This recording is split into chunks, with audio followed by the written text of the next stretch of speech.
Here is a brief summary of how one of the worst New York Rangers draft picks and an unknown third-round pick eventually got them Artemi Panarin in 6 minutes and 3 seconds. The story begins in 2001. The New York Rangers drafted Garth Murray with the 79th overall pick. Murray only played 20 games for the Rangers, scoring only 1 goal and not recording a single assist during his time in the pros. He would spend the 03-04 and the 04-05 season for the minor league affiliate, the Hartford Wolf Pack. Murray's time in the Big Apple wouldn't last much longer, eventually being traded on September 30, 2005 to the Montreal Canadiens in exchange for Marcel Hossa, brother of future Hall of Famer Marian Hossa. Hossa would go on to play 3 seasons with New York, scoring 21 goals and 21 assists, for 42 points in 164 games. Time to back up a little bit to 2004. The Rangers were given the 6th overall pick in the 2004 entry draft. With this pick the Rangers drafted goaltender Al Montoya.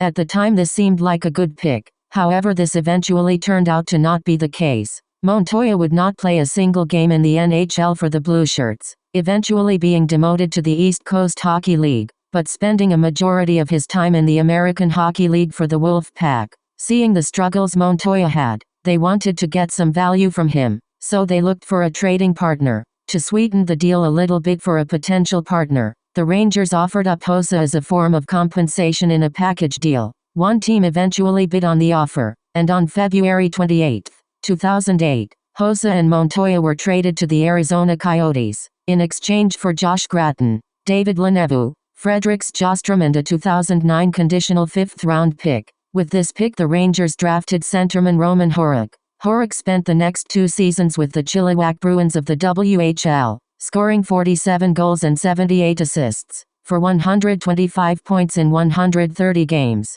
While impressive enough numbers, these were not good enough to make the Rangers roster, and on June 1, 2011 Horrocks, along with 2 2011 second-round picks were traded to the Calgary Flames in exchange for Tim Eriksen and a 2011 5th-round pick. Eriksen only played 18 games for the Rangers, only putting up 2 assists in those 18 games. Eriksen spent the majority of the season in the AHL for the Connecticut Whale. While very unimpressive numbers, he was a part of one of the biggest trades in recent Rangers history. On July 23, 2012, Eriksen, along with Artem Anisimov, Brandon Dubinsky and a 2013 first-round pick were traded to the Columbus Blue Jackets for Steven Deliel, a conditional 2013 third-round pick, and all-star forward Rick Nash. Nash spent almost 6 seasons with the Rangers, scoring 145 goals and 107 assists for 252 points in 375 games. While Nash was one of the greatest Rangers during his time on the team, injuries were starting to affect him more and more, and the Rangers saw the writing on the walls.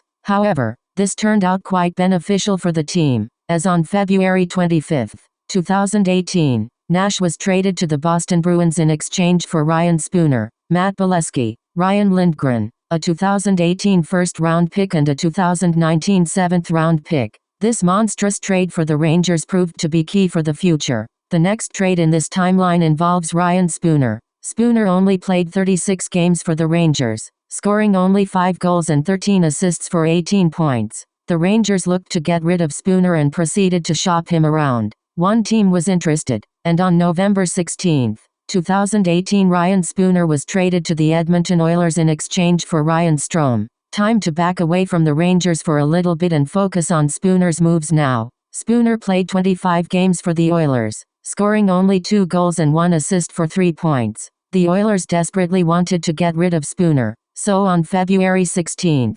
2019, Spooner was traded to the Vancouver Canucks in exchange for Sam Gagner. Spooner would go on to only play 11 games for Vancouver, only scoring 4 assists in that span. That concludes the trade side of things. Now we move on to free agent, and this brings a new team into the mix, the Florida Panthers. The Panthers had signed all-star goaltender Sergei Bobrovsky to a whopping 7-year, $10 million contract, signing arguably the best goalie in the free agent class. They had their eyes set on the biggest forward free agent on the market, Artemi Panarin. Only one problem: they didn't have the cap space to sign him. Another team was interested in signing the bread man, the New York Rangers. The Rangers were prepared to offer Panarin $11.4 million, and nothing more because of their own cap problems. Desperately wanting this highly sought-after free agent, Panthers GM Dale Talon devised a plan. He decides to force veteran goaltender Roberto Luongo to retire instead of putting him on the long-term injury reserve.